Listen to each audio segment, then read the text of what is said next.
So we just got some massive news about Master Duel right here. There was an interview with a senior producer of the game, and they answered some questions and gave us some info that completely defines how this game will run the coming years. This is the type of info we've been waiting for. Certain questions we have been having are being answered here already. Let's go over them so you can stay informed. It starts off, because these are cliff notes from another site, a Yugioh organization, shout out to them. If you dream of best of 3, let that dream die for now.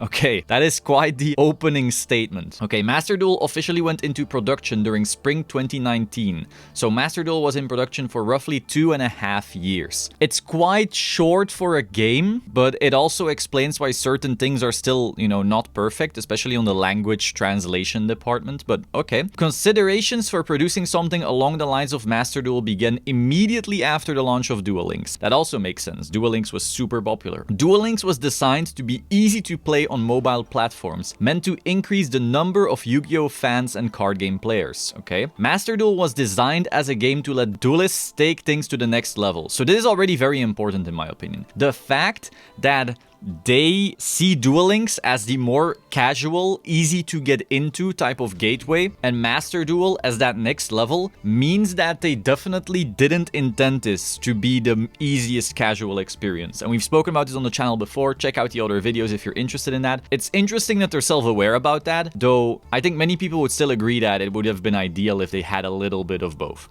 With that being said, I understand. Next, Master Duel was also conceived of as being a game that would be enjoyable for both competitors and spectators. I think they did a good job there. I think Master Duel is indeed very nice on the eyes. And given the amount of success Master Duel has had on Twitch, the peak I think was 80,000 viewers or something along those lines, they succeeded, so good. Next, one of the hardest things for developing the game was ensuring crossplay and how the game would work on consoles and smart devices. I understand that's a challenge, though I do feel like there's still a lot of work there. I see a lot of people complaining about certain bugs and crashes, but okay. Next, solo mode was a later addition as the game was originally intended solely for hardcore duelists, but they found PvP alone made the game a bit too hardcore.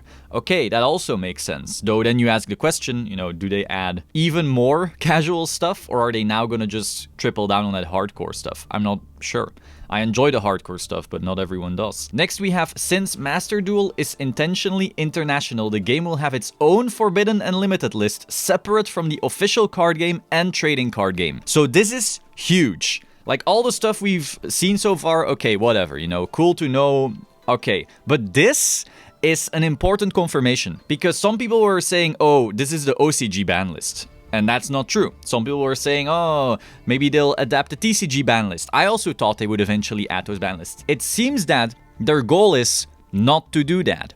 It seems that they literally do not want OCG or TCG ban lists in this game. Now, this doesn't mean that there will never be one of those. It doesn't mean that there will never be OCG or TCG, but it does make it more likely that there will never be OCG or TCG. What this does say is that Master Duel will forever have its own ban list. Yeah, that means like whatever main goal they have here, they're still gonna keep the Master Duel ban list as the primary thing, even if they were to add it. But this could also be perceived as them never implementing that at all. Though that does mean that playtesting and all of that will have to stick to Dueling Book or EDO Pro or whatever you prefer. Next, the game will be designed to have tournaments that will make you want to make use of as much of the card pool as possible and not strictly stick to one metagame deck. Now this means that we've seen those banners before of Fusion, Synchro, and all of that, right? If you want me to make a video about that, let me know. But this also means that there's a potential that certain tournaments will be not necessarily using those banners, though that's possible, but that there will be similar regulations to those. That we will end up seeing like, oh, here's a tournament with only the Synchro 5D era types of cards. Here's a tournament with only the XCs and so forth. Now, this also means that you're gonna be spending a lot of money.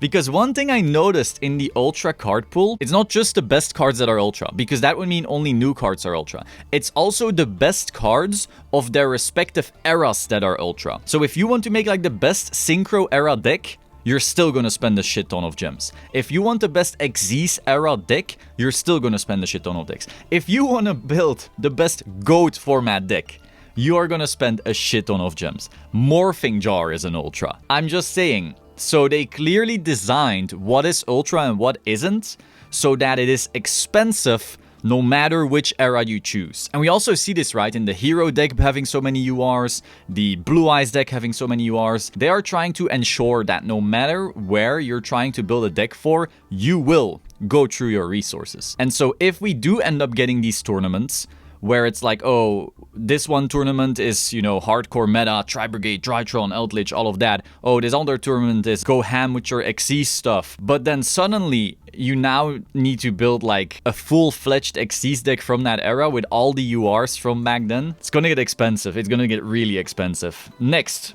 Master Duel is intended, at the very least, to be an event at the Yu-Gi-Oh! World Championship, so I like this. I like the fact that they are taking this seriously. It's not just another Nintendo DS game. It's not just another Game Boy Advance game. It's literally, look, the real card game, Duel Links, Master Duel. All of these are going to be at the World Championship. All of these are legitimate tournament formats. Pick the one you feel you will excel at and try your hardest. So I really like that. Next, Master Duel will be sticking to best of 1. There is nothing indicating best of 3 at this time. I know for a fact people hate this, and I understand why. Though on ladder, I kind of like best of 1. I like the fact that on ladder, if I face a deck I really don't want to face against, it's one game and that's it. If you have to sit through like Eldritch, mirror matches, or even just regular Eldritch games for 3 games in a row, or at least 2 games in a row sometimes, I don't know. I can see that being a pretty shit ladder experience. So for ladder, I get it. But for major tournaments, not having best of 3, that's, whew,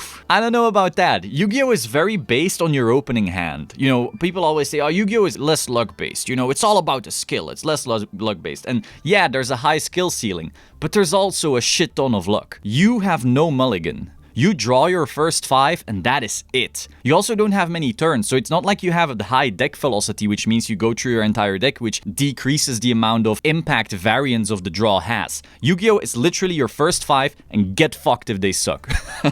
So the fact that you have best of 1 for your major tournaments even? I don't know. I don't know how, like, competitively viable that is gonna be. I don't know, like, imagine you're spending like 100, 200, 300 hours going actually hardcore on testing, you know? Like a world's level event. And then, round 1, you get your 1 game, you open your hand, and it sucks. GG. Nice one. You spend all of this money on gems. You spend all of this time testing. You've basically devoted your life to that hardcore level of gameplay at that point, at least at that point in time, and it's all ruined because of drawing 5 cards once? I don't know.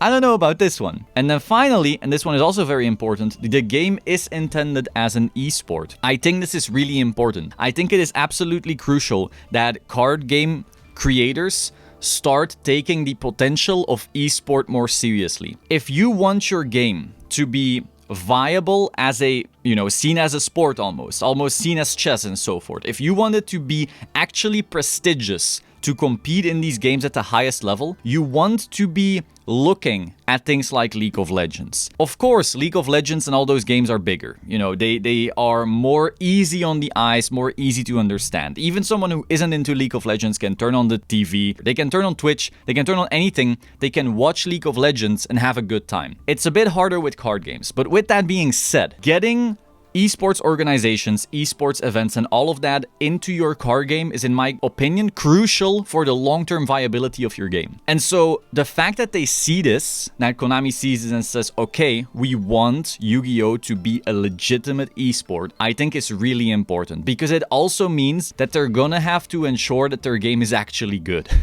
If you're just holding YCSs, you can kind of get away with more bullshit, in my opinion. You can get away with a format kind of sucking. You can get away with, you know, all kinds of things pretty easily. But once you try to get it to that next esport level, I think there's certain types of responsibilities that you start attracting that force you to make your game better. And if you don't, you fall off.